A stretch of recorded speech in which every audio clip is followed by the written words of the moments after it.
Bueno, gracias. Primeramente, buenas noches a todos. Dios les bendiga. Estoy muy contento de poder. Saludos a la hermana Delicia, al hermano Olga Seón, Tania, Iván Elías, y ahí está la hermana, pues, la esposa del hermano Carlos, la anfitriona del grupo. Gracias por la invitación. Vamos a tratar de avanzar un poquito, aunque no terminemos. Hoy voy a tratar de predicar más pausado. Es la primera vez que voy a predicar sobre Daniel capítulo 1. Entonces, siempre hay que...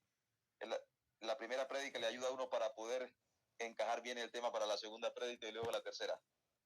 El tema de esta noche titula Conflicto Eterno en Daniel 1.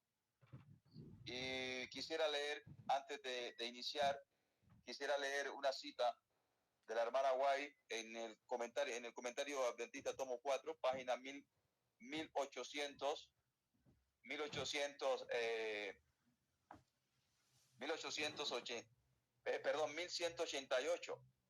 1188. Tomo 4 del comentario bíblico adventista. Dicen, noten lo que dice la hermana White.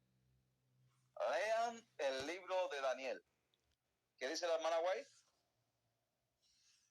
Que leamos el libro de Daniel. Cuando ella dice lean el libro de Daniel, en realidad está repitiendo lo que dijo Jesús en Mateos 24:15, donde dice, cuando veáis la abominación desoladora de que habló el profeta Daniel, el que lee, entienda. Entonces, hay una cantidad de textos sobre eso, sobre la importancia de leer la profecía. Pero eso no vamos a entrar hoy porque no es el asunto. Bueno, dice ahí, llamar a la atención, punto por punto, a la historia de los reinos allí representados. Véase a estadistas, consejos y ejércitos poderosos. Y cómo Dios obró para abatir el orgullo de los hombres y dejar en el polvo la gloria humana.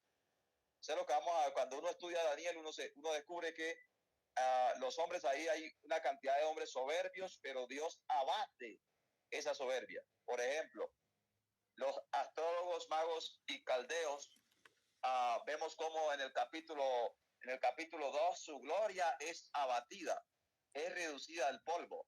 Estos pretendían interpretar las cosas de Dios, pero Dios vedó esa interpretación y a través del siervo Daniel, un hombre humilde, Dios reveló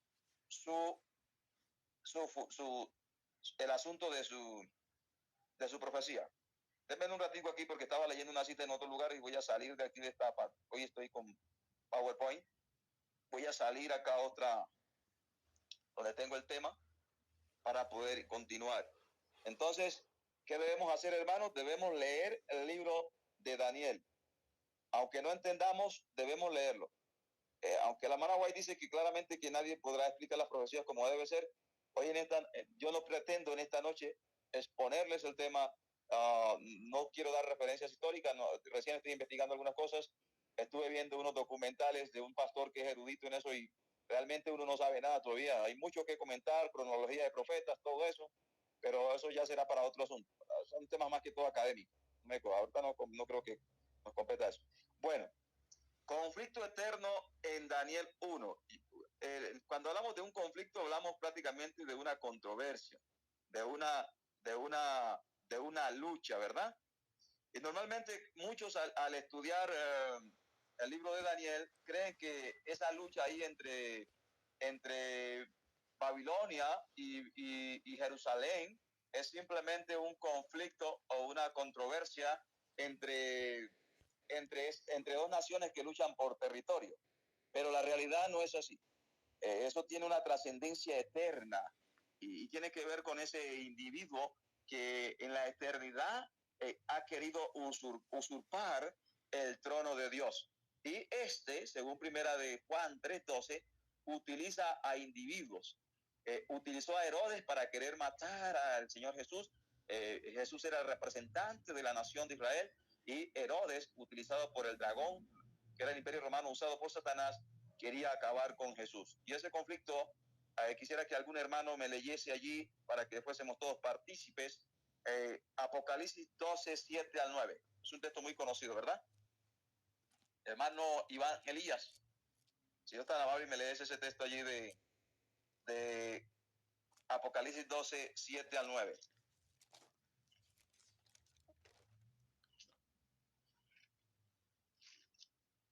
¿Aló? Bien. Buenas noches, hermanos, que tengan buenas noches. Apocalipsis capítulo 12, 7 al 9. 7 al 9, ¿verdad? Sí, señor. Ya, Y el 12 también. ya. Hubo una gran batalla en el cielo. Miguel y sus ángeles combatieron al dragón, y el dragón y sus ángeles combatieron, pero estos no prevalecieron, ni se halló más lugar para ellos en el cielo. Y fue lanzado fuera ese gran dragón, la serpiente antigua, que se llama Diablo, y Satanás, que engaña a todos el mundo. Fue arrojado a la tierra y sus ángeles fueron arrojados con él. Versículo 12. Por eso alegraos cielos, y el que habitáis en ellos, ay de la tierra, que el mar, porque el diablo ha descendido a vosotros con gran furor, y saber que le queda poco tiempo. Ok, amén. Muchas gracias, hermano Elías. Elías es verdad. Sí. Ok. Nótese que esta es una batalla cósmica. Es una batalla que trasciende la creación del mundo, del planeta Tierra. Esta batalla se da en la eternidad. No sabemos en qué momento Cristo y Satanás iniciaron esa batalla. Ese Miguel que se menciona allí es el Señor Jesucristo. Miguel significa quien es como Dios. Ahora, ¿y qué tiene que ver esto con Daniel? Tiene que ver mucho, porque nótense que el versículo 12 dice, por lo cual alegraos cielos y los que moráis en ellos.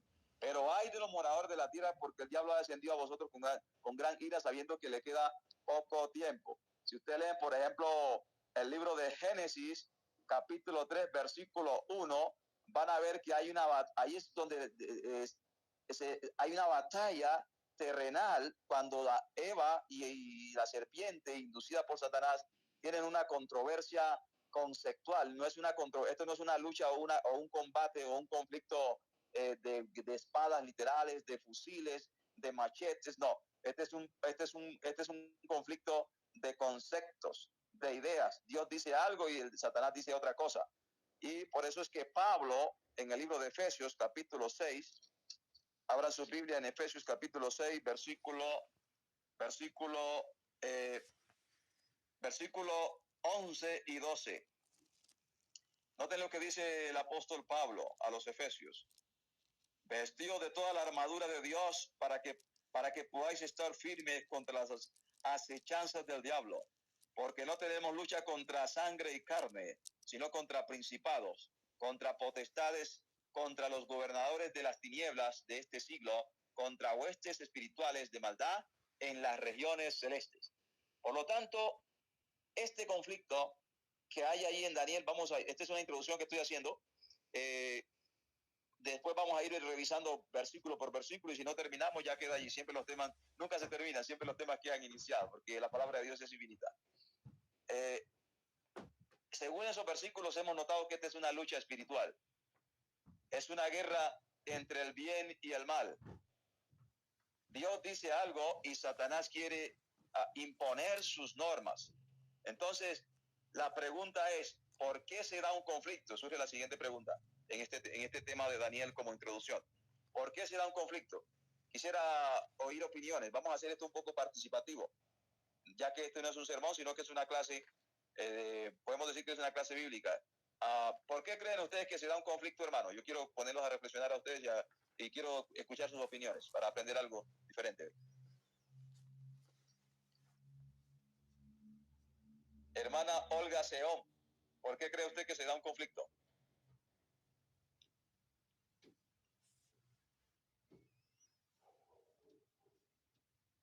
¿Aló? Sí, escucha. Ok. Oh, dijo. ¿Por qué cree usted que se da un conflicto? ¿Cuál es la razón de una lucha, de una guerra? Se lo voy a poner más práctico. ¿Por qué cree que se dan las guerras? A Satanás contra sus ángeles, y digo contra mí, contra Jesús. Ok, está muy bien, está muy bien. La hermana Delicia, ¿por qué cree que se da un conflicto, hermana Delicia? Porque Satanás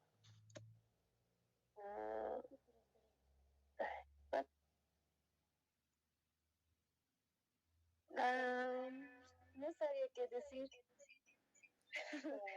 Bueno, está bien, no se preocupe. Para eso estamos aquí, para aprender todos. No me sé el nombre de la hermana Carlos Juárez. Teresa me llamo, hermano. ¿Cómo? ¿Teresa? Ok. Sí. Ok, hermana. ¿Por qué cree usted que se da un conflicto, hermana? Ese conflicto empezó en el cielo, hermano, porque Satanás quería el trono de Dios, atacó su ley. Y así también va a ser aquí en la tierra, siempre va a ser una lucha entre la verdad y el error. Amén, así es, así es. Hermano Iván Elías, ¿por qué cree usted que se da un conflicto? Lo mismo que la hermana Teresa que dijo. Amén, así es. Eso dice Patriarcas y Profetas capítulo 1 y también la historia de la redención. Noten lo que dice aquí. Según lo que yo investigué, un conflicto se da por ideas o pensamientos contrarios.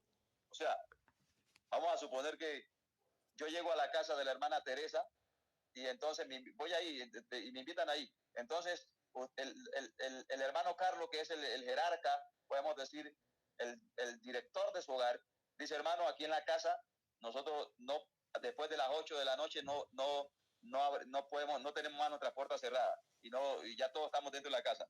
Pero llego yo allí y, hermano, empiezo a querer llegar a las 10 y a las 12 de la noche.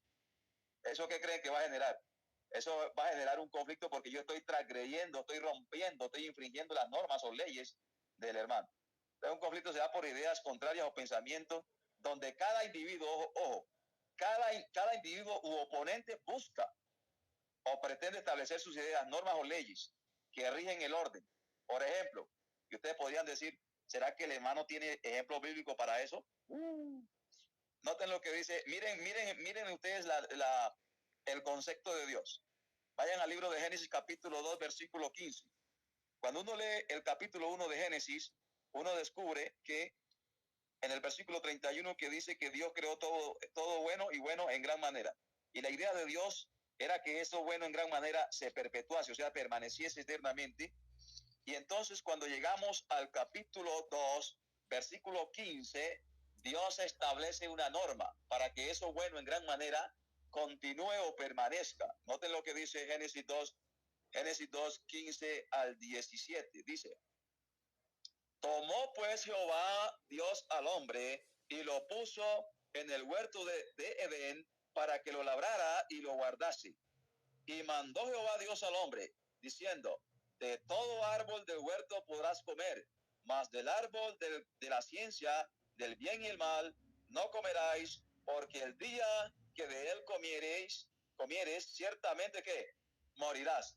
Nótese allí que Dios le dice al hombre, no coman de tal árbol, porque si comen, se van a morir. Ese era el pensamiento de Dios, esa era la norma de Dios, esa era la ley de Dios, ese era el pensamiento de Dios, ese era podemos decir, la disciplina de Dios. Y noten, en el capítulo 3 aparece un escenario distinto. Ya ustedes conocen la historia.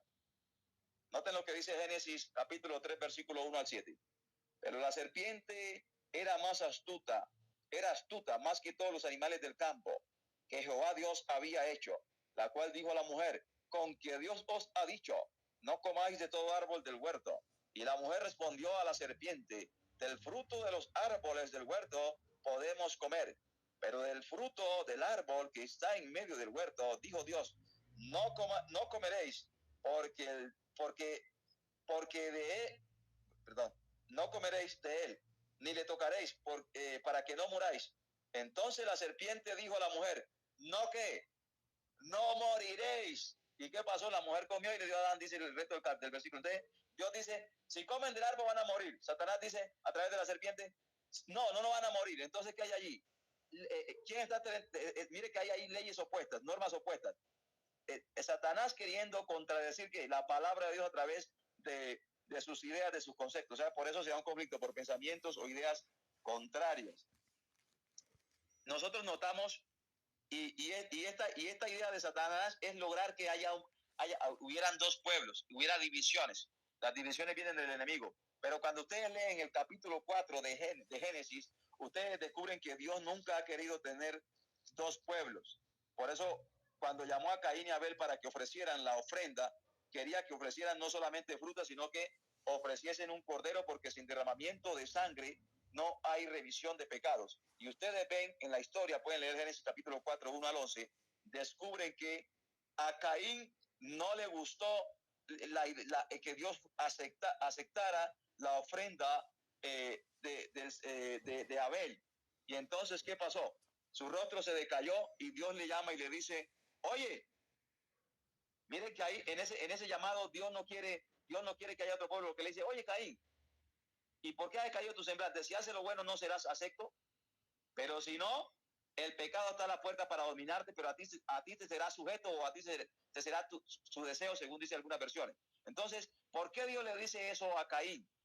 Porque Dios no quería que Caín pecara, que Caín cayera más de lo que había caído. Quería retornarlo a su pueblo para que no hubiera esa controversia.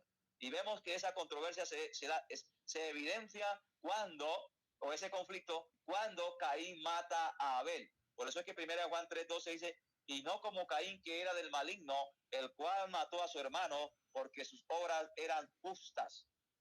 Entonces Dios siempre ha querido tener un pueblo, y Satanás quiso dividir y crear ese otro pueblo, otra nación. Por ejemplo, Génesis capítulo 6, ahí encuentran, ¿verdad?, que los hijos de Dios vieron que las hijas de los hombres eran hermosas. Dos pueblos. Dios no quería tener dos pueblos, pero Satanás ya había creado un pueblo a través otro pueblo a través del linaje de Caín. Y Dios, a través de sus hijos, de los hijos de Dios, que son aquellos que se dejan guiar por su espíritu, quería evitar eso para que no hubiera conflictos. Porque los hijos de Dios adoraban al Dios verdadero y los otros adoraban a muchos dioses. Quisiera mostrarles otra evidencia bíblica en el libro de Efesios capítulo 2, versículo 11, sobre la idea de que Dios ha hecho hasta lo imposible por evitar que hayan dos pueblos, para evitar un conflicto, para que no haya conflictos. Efesios capítulo 2, versículo 11 al 15, ahí pueden leerlo. Les voy a dar la cita nomás para avanzar.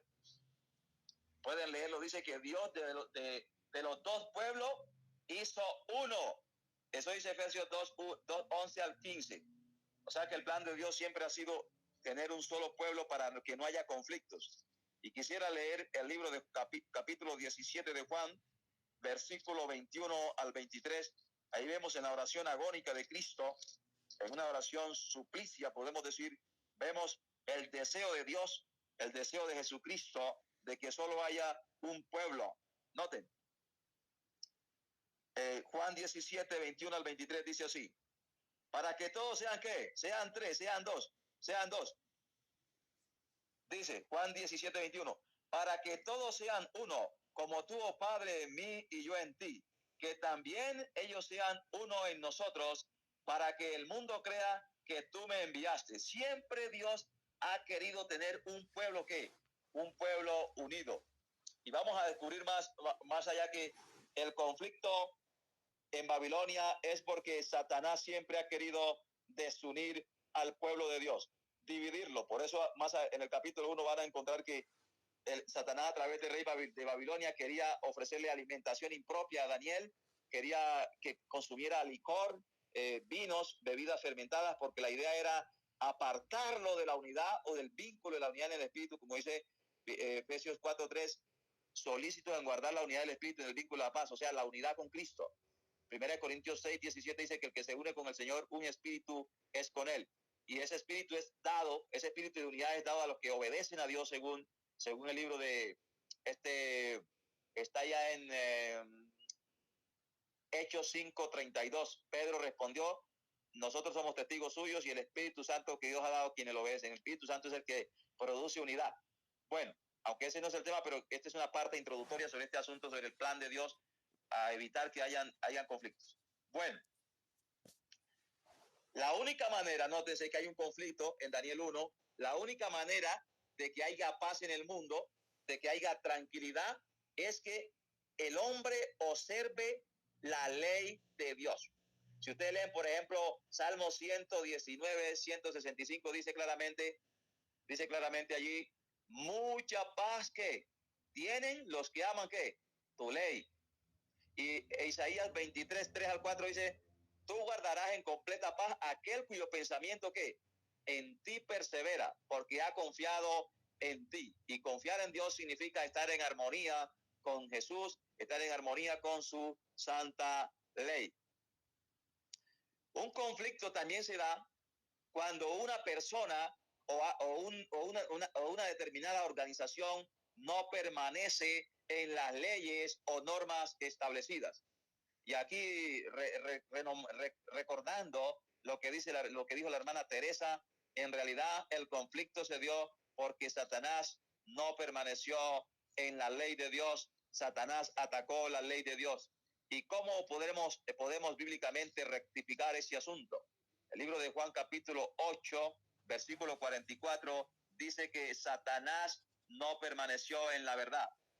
O sea, no permaneció en las normas de Dios, porque la verdad es la ley de Dios, según Salmo 119, 142, dice, tu justicia es justicia eterna y tu ley es la verdad. O sea que Satanás violó el código divino. Por eso decía Apocalipsis 12, 7 al 9, que fue lanzado fuera el gran dragón, la serpiente antigua, que se llama Diablo y Satanás, el cual engaña a todo el mundo, dice allí.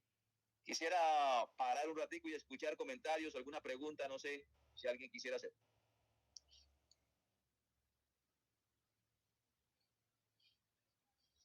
O continúo, eso depende de ustedes.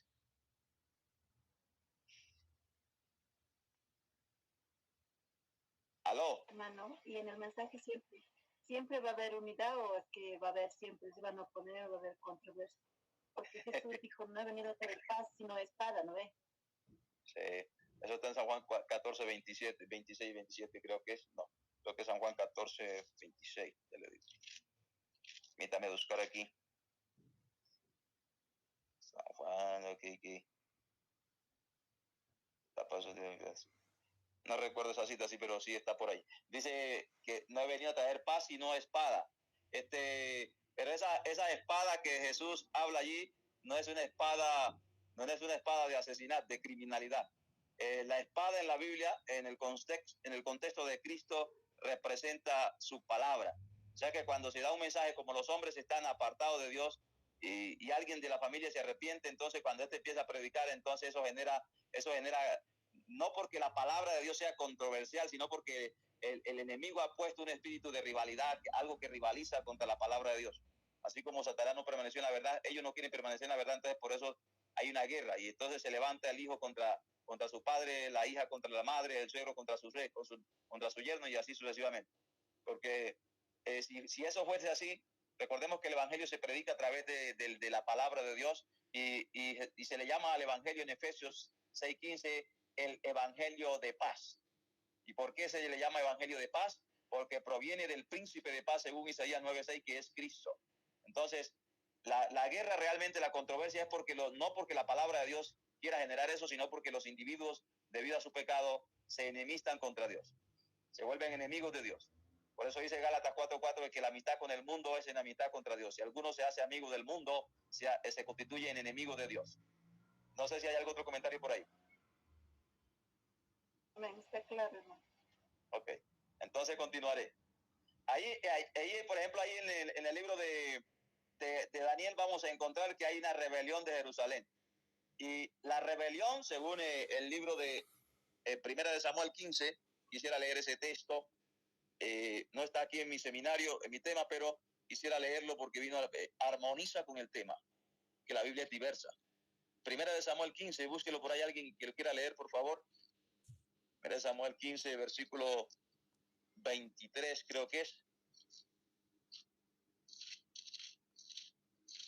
Primera de Samuel 15, 23, vamos a notar allí que hay una rebelión. ¿Qué significa la palabra rebelión? Y por la rebelión Jerusalén fue llevado cautivo. Voy a leerlo acá rapidito para avanzar. Aquí está hablando en el contexto de Saúl, ¿no? Saúl era el primer rey de Israel, según 1 Samuel 8 al 10, 8 al 12, Samuel 8 al 12, esos capítulos, ahí van a encontrar el llamamiento de este rey, la petición de Israel, y cómo Dios no quería ese asunto, pero después al ruego de ellos, él le llama a Samuel para que les unja rey, les elija rey, y eligieron a Saúl, que era el más notable, el más alto, el más hermoso, el más valiente, el más vigoroso, y bueno, pero Saúl después se apartó de las cosas de Dios, y Dios había prohibido que los reyes hicieran sacrificios y ofrecieran holocaustos, solo lo tenían que hacer los sacerdotes, y entonces Saúl se le ocurrió la idea de ir en contra de la palabra de Dios y ofreció holocaustos. Y noten lo que dice el versículo 22 hasta el 23 de 1 Samuel 15, dice así: y Samuel dijo, se complace Jehová tanto en holocaustos y víctimas como en que se obedezcan a las palabras de Jehová. Ciertamente el obedecer es mejor que los sacrificios, y el prestar atención que la grosura de los carneros. Noten aquí, porque como pecado de adivinación es la rebelión. ¿Cómo? Porque como pecado de adivinación es la rebelión, y como ídolo e idolatría la obstinación. O sea que Israel era una nación rebelde y obstinada, era una nación idólatra, se convirtió en una nación idólatra, por eso fue llevada cautiva. Nótense que Abraham, quisiera acompañarlos, a que me acompañaran al libro de Génesis capítulo 12, ahí van a notar, Génesis capítulo 12, versículo 1 al 15, perdón, 1 al 5, ahí van a encontrar, Génesis capítulo 12, versículo 1 al 5, van a encontrar que Dios llama a Abraham a que salga de Ur de los Caldeos para ir a tierra que no conocía, a Canaán. Y dice la Biblia ahí que a tierra de Canaán llegaron, ¿verdad? Pero ahí notamos que Abraham salió de Babilonia por obediencia a los mandamientos de Dios. Y eso lo confirma el libro de Génesis capítulo 26, versículo 5. Por cuanto yo, Abraham, dice, mi voz, y guardó mi precepto y mis mandamientos, mis estatutos y mis leyes. Pero notamos que según Daniel 1:2, noten, Abraham sale de Ur de los Caldeos, de Babilonia, tierra pagana, por obediencia a los mandamientos de Dios. Pero el pueblo de Israel, después de muchos años, retornó a Babilonia por causa de su idolatría, por causa de su pecado, de su desobediencia. Miren ese contraste allí. Ahí vemos un conflicto constante. Dios saca a individuos del mal, y algunos del pueblo de Dios se regresan otra vez al mal. Y eso contradice la palabra de Dios. Noten lo que dice el libro de Romanos. Dios no quiere que eso suceda. Noten lo que dice Romanos 12:21. Y eso lo vemos palpable allí en Daniel 1. Romanos 12:21 dice, no seas vencido por el mal, antes con el bien vence el mal, dice ese texto. Romanos 12:21. Noten lo que dice.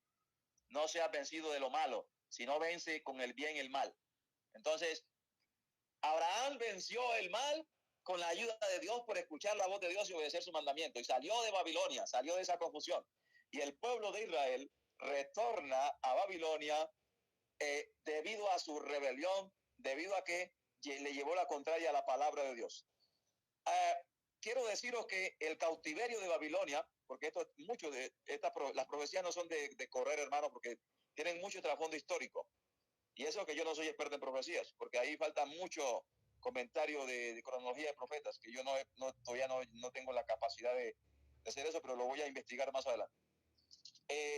Si ustedes leen, por ejemplo, Deuteronomio, y no me voy a dar la cita, Deuteronomios capítulo 28, desde el versículo 45, en el capítulo 28 de Deuteronomio se pronuncian las bendiciones y las maldiciones. Y desde el versículo 45 al 53, el Señor profetiza a través de Moisés el cautiverio de Babilonia en la época de Daniel. Eso sucedió según los historiadores, sucedió aproximadamente 800 años antes de que se cumpliera.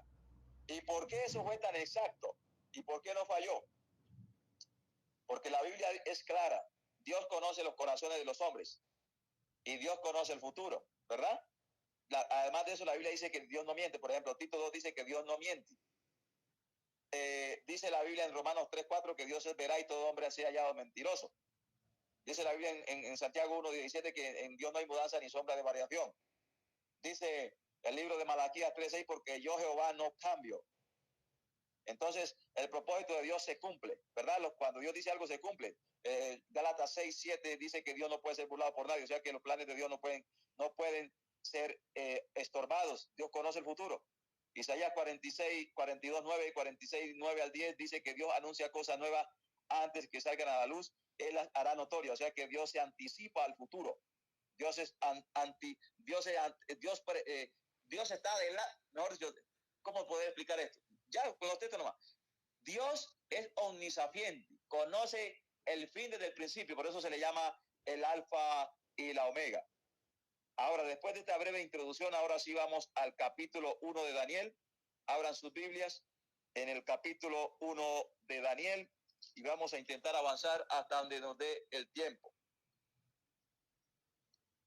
Capítulo 1 de Daniel, ahí empezamos ahora sí a descodificar un poquito lo que yo investigué, lo que Dios puso en mi mente sobre el capítulo 1 de Daniel. No estoy siguiendo una línea cronológica, podemos decir, o el comentario bíblico adventista, solamente pues armé lo que Dios puso en mi mente. La hermana White dice que la palabra de Dios, que Dios es el sol y nosotros somos como los árboles. Que una verdad, dice Dios, dice la hermana White, que es inspirada, dice, puede ser la misma verdad, pero en cada persona Dios la revela desde una perspectiva diferente, así como el sol en los árboles. Si ustedes notan, los árboles, cada árbol tiene un matiz de hojas diferente, sus flores son diferentes, y la forma como el sol alumbra en cada hoja y en cada capullo de flor o de cada semilla es diferente, pero pues cada árbol tiene una savia diferente, cada hoja tiene un color diferente, pero el que alumbra a todos es el mismo sol. Así es la palabra de Dios. Del capítulo 1 de Daniel, usted puede leer el libro del pastor Batchelor, de todos los pastores de diferentes laicos, y va a encontrar que, aunque todos llegan a una misma cosa que es Jesús, como siempre las profecías, usted descubre que la introducción de cada uno es diferente, pero llegan al punto clave, y es que Dios está al control de la historia. Entonces, esta fue mi propia investigación, entonces voy a compartir eso hoy, en una parte de eso, porque no creo que alcancemos a toda esta temática. Noten, Jerusalén sitiada. El capítulo 1 y el versículo 1 de Daniel dice, en el año tercero de Joacín, rey de Judá, vino Nabucodonosor, rey de Babilonia, a Jerusalén y la sitió. ¿Qué sucedió, hermanos? Dice que en el año tercero de Joacín, rey de Judá, vino Nabucodonosor, rey de Babilonia, a Jerusalén y la sitió. Aquí ya entra el conflicto de manera directa entre Babilonia y la ciudad de Jerusalén. Ahora, la pregunta es, el tercer año de Joacín, ¿qué año era en la historia? El tercer año de Joacín, el tercer año del reinado de Joacín, era el año 605 antes de Cristo, ¿verdad? Ese es el dato histórico que hay sobre ese asunto, sobre esa invasión de el rey de Babilonia a Jerusalén. Antes de explicar un poquito más sobre quién era Joacín, quisiera decir que Jerusalén fue invadido 3 veces, ¿verdad? La primera fue esta que estamos viendo aquí en el capítulo 1, que fue en el año 605 antes de Cristo, el cual coincide con la cronología histórica. Eso ustedes lo pueden encontrar en Daniel 1:1-2, Segunda de Reyes 23:36 al 24:7, de manera seguida. La segunda invasión fue en el año 597, que fue el reinado del hijo de Joacín, que se llamaba Joaquín, según Segunda de Reyes 24:8 al 17, eso pueden anotarlo para que puedan leer. Y la tercera invasión fue en el año 586, donde reinaba Sedequías. Eso está en Segunda de Reyes 24:18 en adelante y pueden encontrar esa historia. Pero la pregunta que surge ahora, siendo que el protagonista aquí en esta historia es Joacim, es quién era Joacim. Y esto lo voy a ir comentando nomás porque no tengo tiempo para leer los versículos, no me da el tiempo. Ustedes pueden ir anotando las citas allí. Noten lo que dice, si leen, por ejemplo, Primera de Crónicas, capítulo 3, versículo 15, van a encontrar allí que Joacim era hijo del rey Josías. ¿Quién era Josías? Josías fue el rey, un rey joven a lo que, según Reyes, a los 8 años empezó a reinar, y según Segunda de Crónicas 34, 1 en adelante, van a descubrir que este hombre hizo una gran reforma, tanto que hasta celebró la Pascua. Y este Joacim era hijo de Josías, un rey que el último rey que hizo grandes reformas de parte de Dios. Fue un hombre muy consagrado. Joacim era conocido como Eliaquim, según Segunda de Reyes 23, 34 al 35. Joacim fue un nombre que le puso el rey Necao. Necao, que era un rey de egipcio, fue que le cambió su nombre a Joacim. La razón del cautiverio de este rey por parte de Babilonia se debió a su apostasía o pecado de forma descarada contra Dios. Y eso lo podemos ver nosotros en el libro de Segunda de Reyes, Segunda de Reyes 23, 36 al 37 y 24, 1 al 7. Ese texto sí lo quiero leer, mis hermanos, porque hay muchas cosas que leer allí. Quisiera que me acompañaran a Segunda de Reyes, capítulo 23, versículo 33, versículo 36 y 37. Ahí vamos a ver que este Joacim, aunque había recibido la instrucción de su padre, que era Josías, un hombre íntegro, al parecer no quiso seguir el ejemplo de su padre, sino que optó por seguir los pecados de Manasés, que era su abuelo o bisabuelo, creo. Noten lo que dice aquí. De 25 años era Joacim cuando comenzó a reinar. Segunda de Reyes 23, 36 al 37. Hasta el 24, 7 voy a leer. De 25 años era Joacim cuando comenzó a reinar, y 11 años reinó en Jerusalén. El nombre de su madre fue Seuda, hija de Pedaías de Ruma. Y miren lo que dice: e hizo lo malo ante los ojos de Jehová, conforme a todas las cosas que sus padres habían hecho. ¿Qué hizo este rey, hermanos? Hizo lo malo. Por eso es que fue llevado cautivo. ¿Por qué? Porque hizo ¿qué? Lo malo. Segunda de Reyes 24, 1 al 7. Miren lo que dice el versículo 1 hasta el 7 de Segunda de Reyes 24. Dice: en su tiempo subió en campaña Nabucodonosor, rey de Babilonia. Joacim vino a ser su siervo por 3 años, pero luego volvió y se rebeló contra él. Pero Jehová envió contra Joacim tropas de caldeos, tropas de sirios, tropas de moabitas y tropas de amonitas, los cuales envió contra Judá para que la destruyesen conforme a la palabra de Jehová que había hablado por sus siervos los profetas. Ciertamente vino esto contra Judá por mandato de Jehová, para quitarla de su presencia por los pecados de Manasés y por todo lo que él hizo. O sea que este hombre era terrible. Y hay una expresión muy clave allí, y es por los pecados de Manasés. Manasés era el bisabuelo de Joacim. Ahora, para saber cuáles eran los pecados de Manasés, y por esa causa, y este Joacim había hecho esos mismos pecados, y por esa causa había sido llevado a Babilonia. O sea, porque ese cautiverio no era casualidad, o no es que a Dios le gusta que lleven cautivo a las personas. Tenemos que conocer la historia de Manasés. Y vamos a leer el capítulo. Aquí no nos vamos a poner a comentar mucho. Vamos a leer mejor la Biblia, porque de esa manera es que conocemos más los trasfondos históricos. Que a veces la gente comenta mucho, pero no se dan la cita o no se lee la Biblia. Más vale, dice Pablo, los argumentos de la Biblia que los argumentos humanos. Porque las armas de nuestra milicia, dice 2 Corintios 10, no son carnales, sino poderosas en Dios, acomodando lo espiritual con lo espiritual. O sea, un texto, podemos decir, aclara otro texto. Y la Biblia está llena de eso. Noten lo que dice la Biblia en 2 de Reyes 21. De 12 años era Manasés. Noten que Joacim practicó los pecados de Manasés, su bisabuelo. Voy a leer desde el versículo 10, para no alargarme tanto, desde el versículo 10 de Segunda de Reyes 21 hasta el versículo 18. Noten lo que dice. Habló pues Jehová por medio de sus siervos los profetas, diciendo: por cuanto Manasés, rey de Judá, ha hecho estas abominaciones y ha hecho más mal que todo lo que hicieron los amorreos, nótese, más mal que todos los amorreos, o sea, más que los paganos, que fueron antes de él, y también ha hecho pecar a Judá con sus ídolos.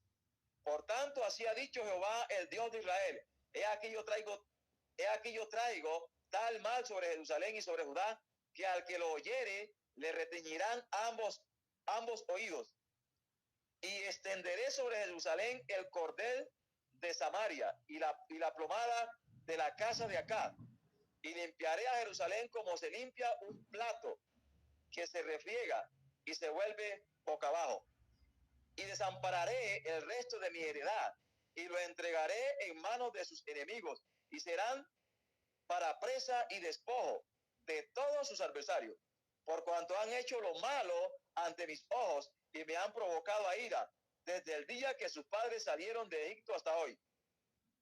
Fuera de esto, mire lo que dice, y fuera de esto derramó Manasés mucha sangre inocente. O sea que si Joacín fue llevado cautivo porque hizo los pecados de Manasés, significa que Joacín, de hecho en Jeremías también dice que este hombre mataba, hizo una cantidad de cosas. Era terrible. Dice, fuera de esto derramó Manasés mucha sangre inocente en gran manera, hasta llenar a Jerusalén de extremo a extremo, además de su pecado con que hizo pecar a Judá para que hiciese lo malo ante los ojos de Jehová. Y ustedes, por ejemplo, me gustaría que me acompañen al libro de Segunda de Crónicas capítulo 33, y van a encontrar que ese Manasés fue tan terrible que se atrevió a poner un ídolo dentro de la casa de Jehová. Y eso mismo hizo su bisnieto, porque dice la Biblia que practicó los mismos pecados que había cometido Manasés, su bisabuelo. La palabra bisabuelo no se halla en la Biblia, pero ya sabemos que según las descripciones lingüísticas, así se definen pues a nuestros ancestros. Segunda de Crónicas, 4, hermano. Segunda de Crónicas, capítulo 33, versículo, puede leerlo, hermana, por favor. Segunda de Crónicas, capítulo 33, versículo, puede leer el versículo 1 para que dé la introducción, pero, o si quiere leerlo todo, porque como vamos a leer hasta el versículo 7. Léalo desde el versículo 1. Segunda de Crónicas 33. Ya, dice, Manasés tenía 12 años cuando comenzó a reinar, y reinó 55 años en Jerusalén. E hizo lo malo ante los ojos de Jehová, conforme a las prácticas abominables de las naciones que Jehová había echado de delante de los hijos de Israel. Volvió a edificar los lugares altos que su padre Ezequías había destruido. Erigió altares a los Baales, hizo árboles rituales de acera, y se postró ante todo el ejército de los cielos y les rindió culto. También edificó altares en la casa de Jehová, de la cual Jehová había dicho: en Jerusalén estará mi nombre para siempre. Edificó altares a todo el ejército de los cielos en los dos atrios de la casa de Jehová. Hizo pasar por fuego a sus hijos en valle de Hinnom. Practicó la magia, la adivinación y la hechicería. Evocó a los muertos y practicó el espiritismo. Abundó en hacer lo malo ante los ojos de Jehová, provocándole a ira. ¿Y qué pasa en el versículo 7? La imagen tallada del ídolo que había hecho, él la puso en la casa de Dios, de la cual Dios había dicho a David y a su hijo Salomón: en esta casa y en Jerusalén, que he elegido entre todas las tribus de Israel, pondré mi nombre para siempre. Amén. Ahí fue. Entonces nótese que este rey Joacín, bisnieto de Manasés, había practicado lo mismo que hizo aquí su bisabuelo. Eso mismo practicó él. Pasaba a sus hijos por el juego, practicaba adivinación, adoraba a sus baales dentro del templo de Jehová. Entonces era una situación terrible, hermanos. O sea que era un pecado, eran unos pecadores abiertos contra la ley de Dios. O sea que era un tipo demasiado exageradamente rebelde. Hay mucho que leer sobre ese asunto y quisiera adelantarme más a otro comentario aquí porque no podemos pasar no solamente hablando de ese asunto allí. Además, dice aquí, voy a repetir aquí, la razón de su cautiverio se debió a su apostasía y pecado contra Dios de manera descarada y abierta, ¿verdad? Lo que acabamos de leer allí. También se debió a la apostasía de Manasés, su bisabuelo de Joacín, lo que acabamos de leer. Joacín era también tataranieto del rey Ezequías y nieto de Amón, padre de Josías. Y todos, por ejemplo, Ezequías fue el rey que fue visitado por los babilonios, pero este no mostró al Dios de Israel, sino que mostró fue sus tesoros de su casa, y hubo una sentencia de parte de Dios y que después sus jóvenes, sus eunucos, sus jóvenes serían llevados, o sus príncipes serían llevados a Babilonia cautivos y serían eunucos. Y todo eso pasó porque el rey no dio gloria a Dios. Y Joacín venía de ese linaje. Es muy interesante porque Dios, antes de enviar un castigo a una persona o a una nación o a un pueblo, a una determinada ciudad, siempre envía advertencia, ¿verdad? Por ejemplo, en Jonás, esos 4 capítulos de Jonás, ustedes notan de que antes de que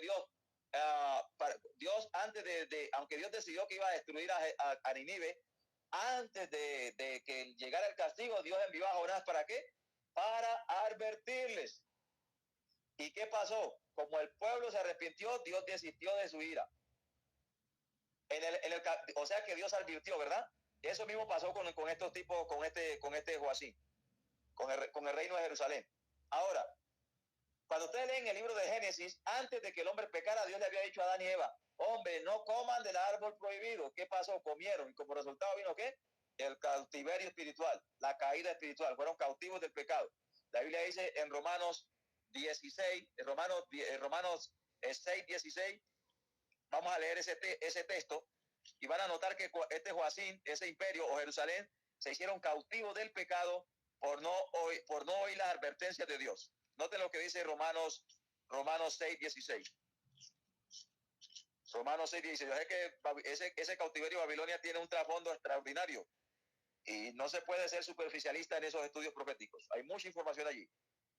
Noten allí. Sí, señora. Por favor. ¿No sabéis que cuando os ofrecéis a alguien para obedecerle como esclavos, sois esclavos del que obedecéis, ya sea del pecado para muerte o de la obediencia para justicia? Ok, entonces ellos se sometieron al pecado como esclavos y por eso fueron llevados cautivos allá. ¿Por qué? Porque no quisieron escuchar las advertencias que Dios les había enviado. Noten lo que dice, lea mi hermana Segunda de Crónicas para leer las advertencias que Dios les envió a través de los profetas. Segunda de Crónicas, y vamos a ver cómo trataban a los profetas. Segunda de Crónicas 36, permítame aquí, Segunda de Crónicas 36, 14 al 16, por favor.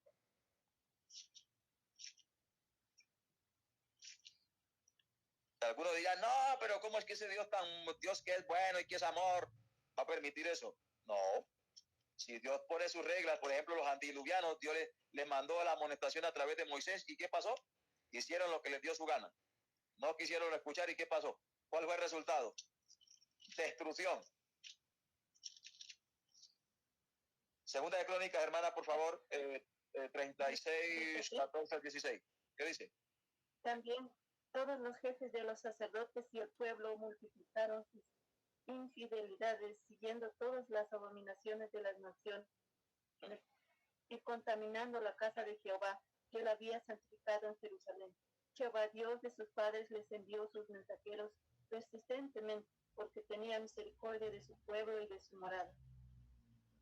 Pero ellos se burlaban de los mensajeros de Dios, despreciaban sus palabras y hacían escarnio de sus profetas, hasta que la ira de Jehová estalló contra su pueblo y ya no hubo remedio.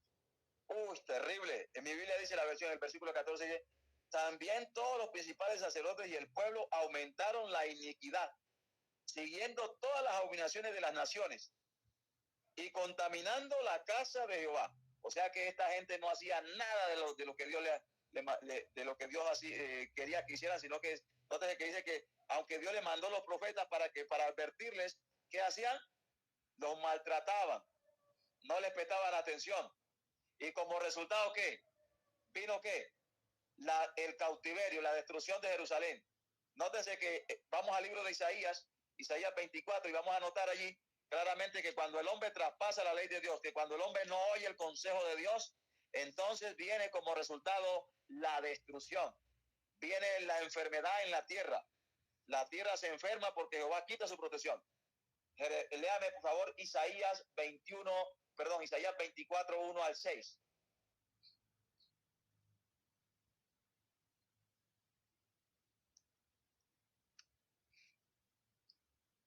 ¿Aló?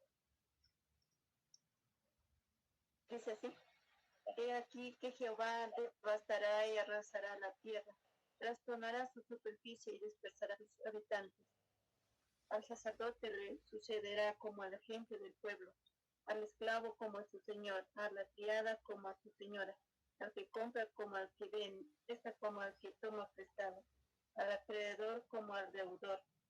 La tierra será del todo devastada y enteramente saqueada, porque Jehová ha pronunciado esta palabra. La tierra está de duelo, se reseca, el mundo languidece, se reseca, languidecen los grandes del pueblo de la tierra. La tierra ha sido profanada por sus habitantes porque han transgredido las leyes, han falseado el derecho y han quebrantado el pacto eterno. Por esta causa, una maldición ha devorado la tierra y los que la habitan son culpables. Por esta causa han disminuido los habitantes de la tierra y quedan muy pocos seres humanos. Terrible. ¿Por qué sucedió la destrucción de Jerusalén?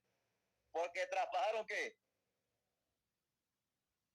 Las leyes de Jehová. Y eso se va a repetir porque ese texto también tiene una aplicación futura. La tierra va a ser destruida porque los hombres han transgredido la ley de Dios. No es que no reciben el sello de Dios, sino que reciben la marca de la bestia. Entonces están en contra de las leyes de Dios. Tanto que dice el Apocalipsis 9:20 que no se arrepintieron, sino que renegaron de Dios y siguieron adorando a sus ídolos y a sus dioses de oro y de plata y de bronce. Eso es terrible. Y eso pasaba en esa época. O sea que la historia se va a repetir. Lo que dice Eclesiastés 1:9, que es lo que es lo mismo que será, que es lo que será lo mismo que fue. No hay nada nuevo debajo del sol. O sea que la historia se va a volver a repetir, hermanos. Eso es lo que produjo el cautiverio de ese pueblo de la nación de Jerusalén. Y está ahí matizado en el versículo 1 de Daniel 1, ese cautiverio. Y no vamos a poder avanzar más, después podemos avanzar en otra ocasión sobre el mismo tema porque es inmenso este tema. Quisiera terminar, que se respetuoso del tiempo y no extenderlo tanto para que las prédicas no se tornen aburridas. Quisiera terminar, hermanos, leyendo suavemente Jeremías 23. Todos tomen sus Biblias y vamos a notar aquí algo desastroso, hermano. Cómo los profetas actuaron. Era algo terrible, hermano. Jeremías 23, 9 en adelante vamos a leer. Jeremías 23, 9 en adelante, voy a leer. O si tú quieres leer, hermana, hasta donde yo te diga que pares, puedes leerlo, por favor, porque tú lees más suave. Del 9, ¿no ves? Sí, desde el 9 en adelante. Ya dice: para los profetas, mi corazón está quebrantado dentro de mí. No, Jeremías, sí, que su versión es otra. Sí, es el mismo, sí, el mismo versículo y no que la versión suya es otra. Pero continúe. Dice: mi corazón está quebrantado dentro de mí, todos mis huesos tiemblan. Estoy como un hombre ebrio y como un hombre dominado por el vino, a causa de Jehová y a causa de sus santas palabras.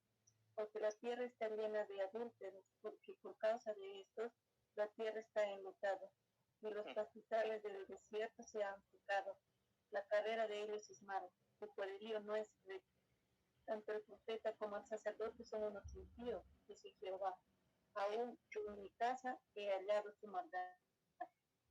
Por tanto, como resbaladeros en la oscuridad será su camino.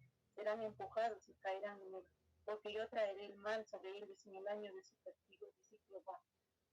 En los profetas de Samaria he visto algo repulsivo. Profetizan en nombre de Baal y hacen errar a mi pueblo Israel. Y en los profetas de Jerusalén he visto algo horrible.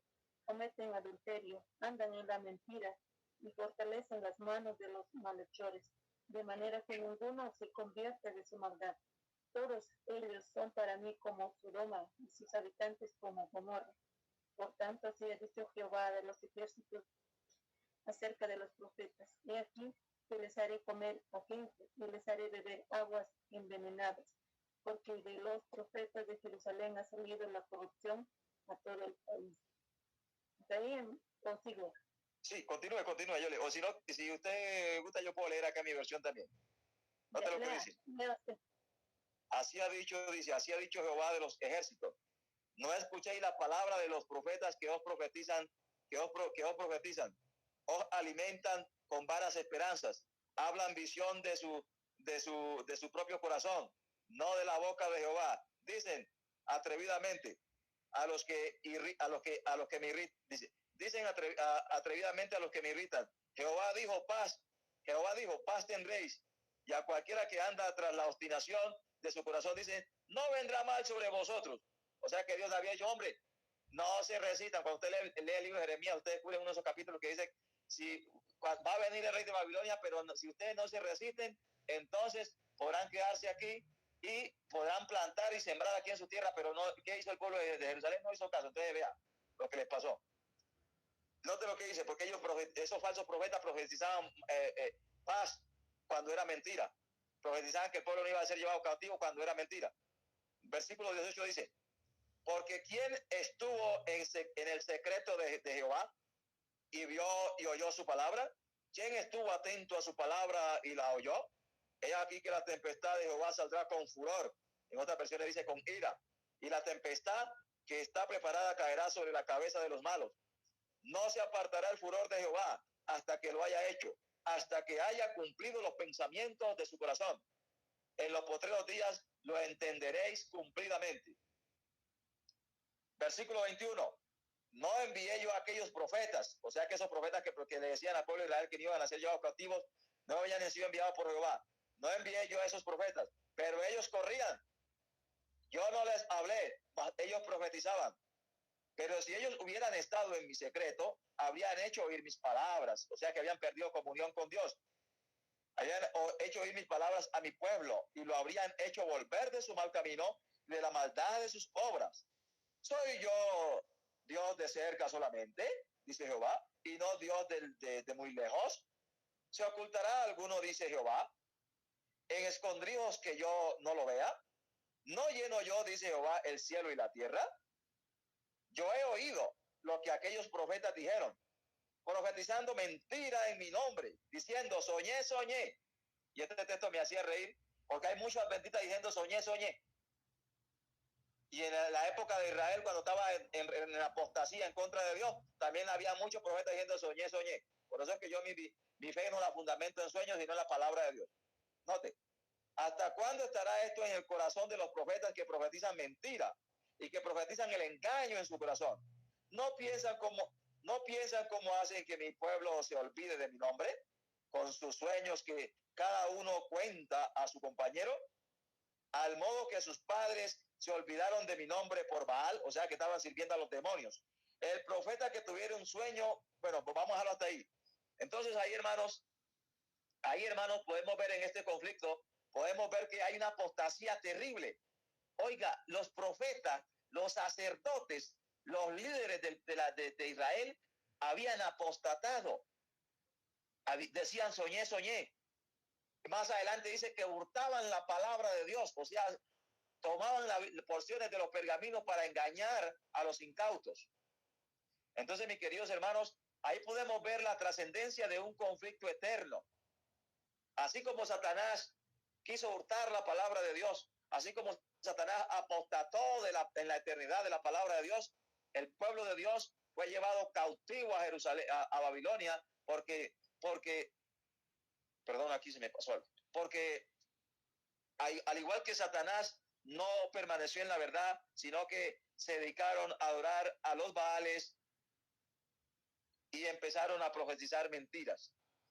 Quiero deciros, quiero terminar con un concepto aquí muy interesante, y es que ahí en Daniel Daniel capítulo 1 vemos una línea de batallas. Por ejemplo, el primer ejemplo es que vemos ahí dos reyes, ¿verdad? Vemos a Joacín y Nabucodonosor, dos reyes opuestos.